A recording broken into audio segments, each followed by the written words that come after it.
The Ministry of National Security has received a major increase of over $405 million to finance operational expenses. This is included in the $112.7 billion recurrent budget for the 2023-2024 financial year. The ministry will also spend close to $6 billion on capital projects. Let's give you the breakdown. The ministry will continue with measures to modernize the police force. With $11 million more under this line item, storage facilities will be upgraded. This will enable a more efficient retrieval of information for investigations, narcotics, traffic, criminal records, intelligence, immigration, and personnel. The investigative capacity of the Passport, Immigration and Citizenship Agency (PICA) will also be strengthened. Of the $308 million allocation, $19 million will go towards the purchase of equipment. This will allow PICA more room to detect and prevent fraudulent activities. Meanwhile, strategic attention will be given to public order and crime-fighting activities. At the helm are two major units of the JCF, the Public Safety and Traffic Enforcement Branch (PSTEB) and Counterterrorism and Organized Crime (CTOC). Each receives a sizable increase in allocation. The money we spend, the work we do must not only be transformative but be sustainable.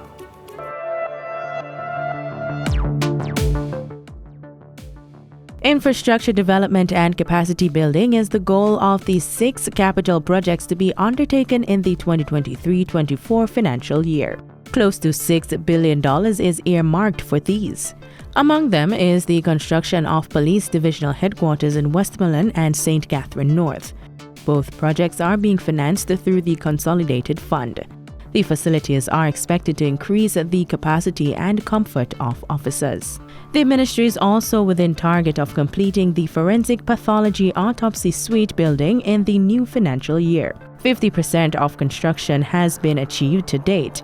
The facility will increase the forensic capacity of the police force and reduce the backlog of criminal and other cases. $323 million has been set aside for the project through the Consolidated Fund. Also on the agenda is the purchase of patrol vessels for the JDF. This will allow for more monitoring of our marine space. The $3 billion budget will also procure equipment for the vessels, including radar, cameras, software, and hardware. This strategic collaboration among our security forces for targeted investment in science and technology-driven solutions, the resultant expansion of our security capabilities will positively impact crime in a sustainable way.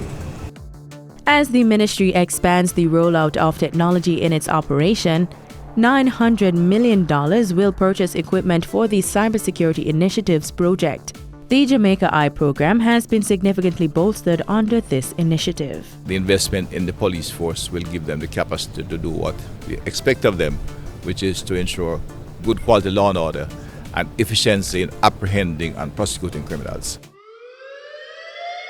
Government will be spending $770 million in the new fiscal year on the Security Strengthening Project. The funds will be used to complete implementation of a jail management software and installation of a citizens service portal software. It will also allow for the procurement of fiber optic cables for the Jamaica Constabulary Force (JCF) and equipment for a mobile command center. We are committed as a country and a government to giving the police the kind of support it requires to become efficient and be more effective.